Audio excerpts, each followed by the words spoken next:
So thank you so much, Miller. Thank you so much. Is this my boy, Tucker Carlson? You know it is. And how's he doing?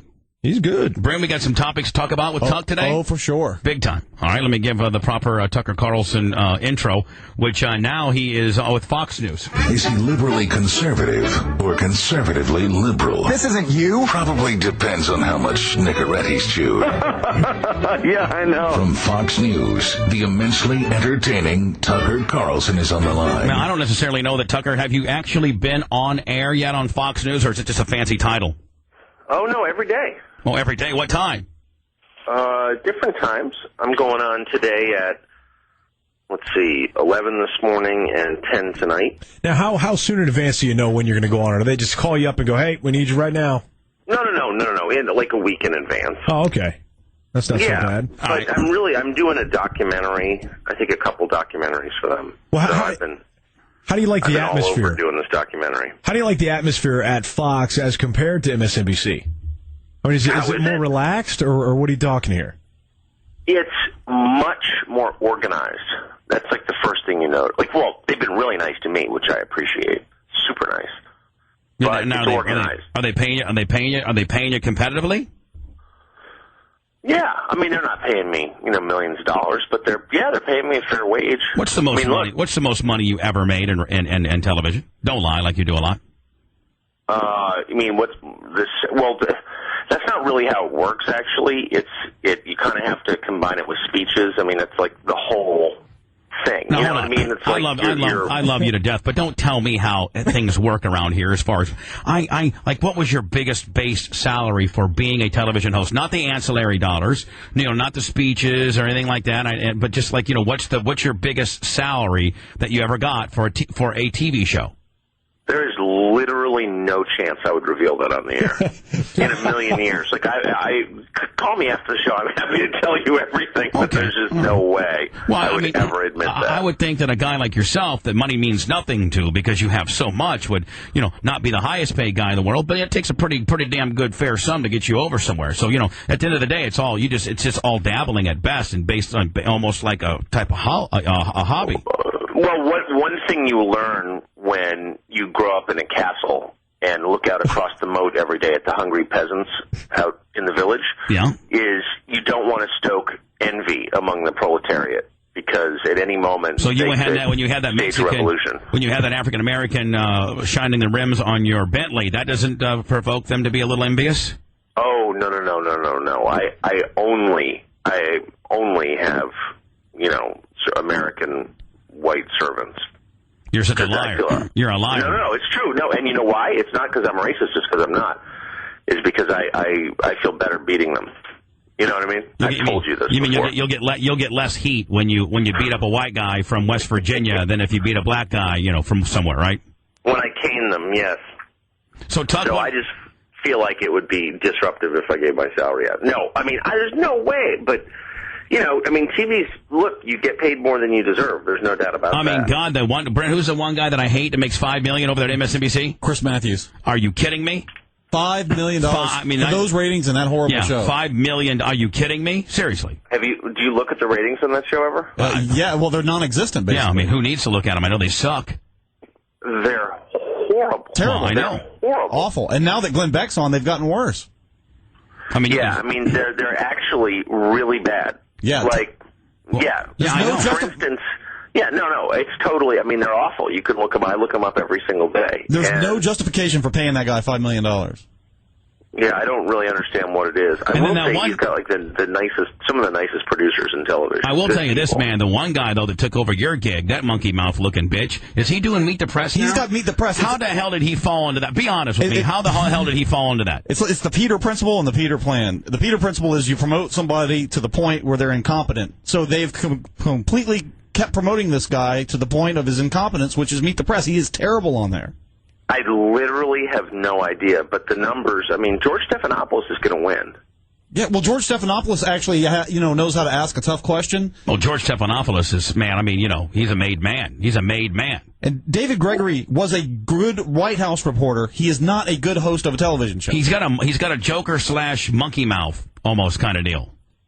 Yeah. Well, that's the first thing I noticed. Yeah, I hate to say it, but that is the first thing I noticed. Yeah, I mean, I can't take my eyes off of his features. He's a chimpanzee with silver hair. Yeah. Right. I mean, Ned, you look at that mouth straight and out Planet of fantasize, the don't you? Apes. That's quite a mouth. Yeah. Wait, can I just read you some numbers very quick? These are really interesting. This is on last Wednesday. Chris Matthews at let's say 5 o'clock. This is in the demographic, the 25 to 54, right? This is like The money demo. The money demo. I mean, obviously, 95. He gets a 95. The 6 p.m. show with Ed Schultz gets an 80. By contrast, on Fox, the 5 p.m. gets a 490. Yeah, that's Chris Glenn Beck. Matthews gets 5 times the audience. Yep. Oof.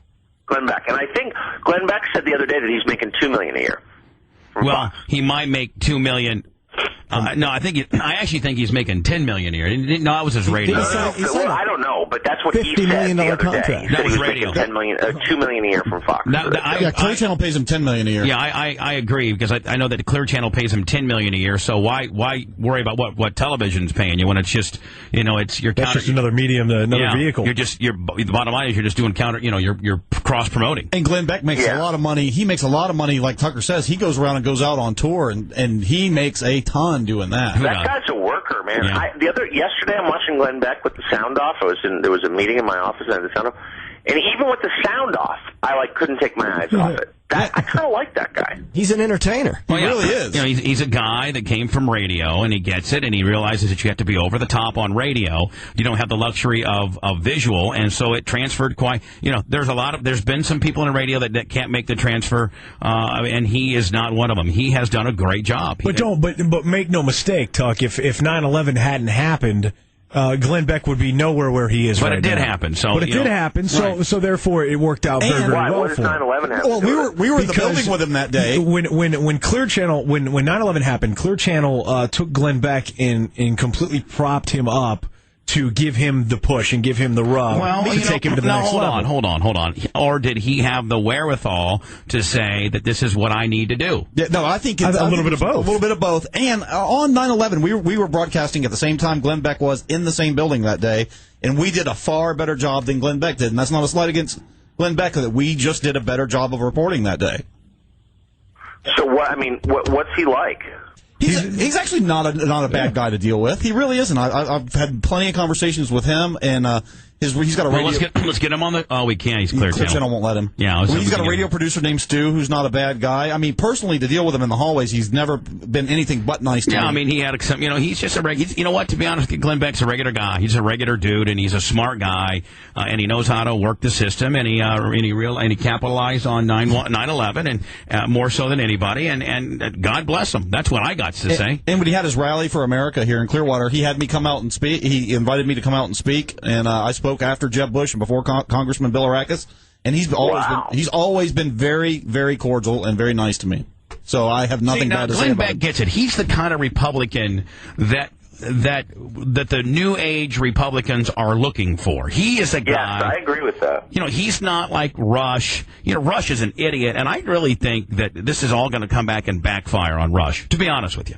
I think that people like the message that Glenn Beck delivers, and I think that he delivers it as a man's man, common sense, but he can still pander and garner, the older demographics and the women that are needed as well. I think Glenn Beck got it dialed in my opinion.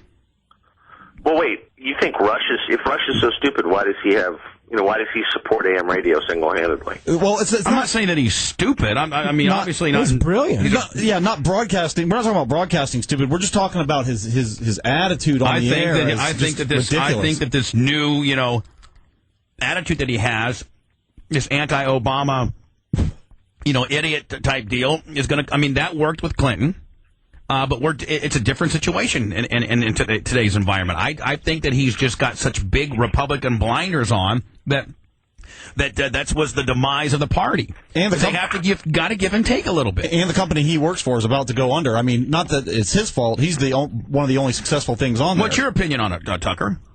Well, I don't know. I don't listen to Rush Limbaugh ever because I don't really drive. I mean, I live in the city, and you're driven. You're driven. Yeah, exactly. I'm driven, and all the way at the back of my stretch limo, I literally couldn't even hear the radio that far from the driver. But and the radio is so 80s for you. You're on a different, you got your iPod and, probably satellite.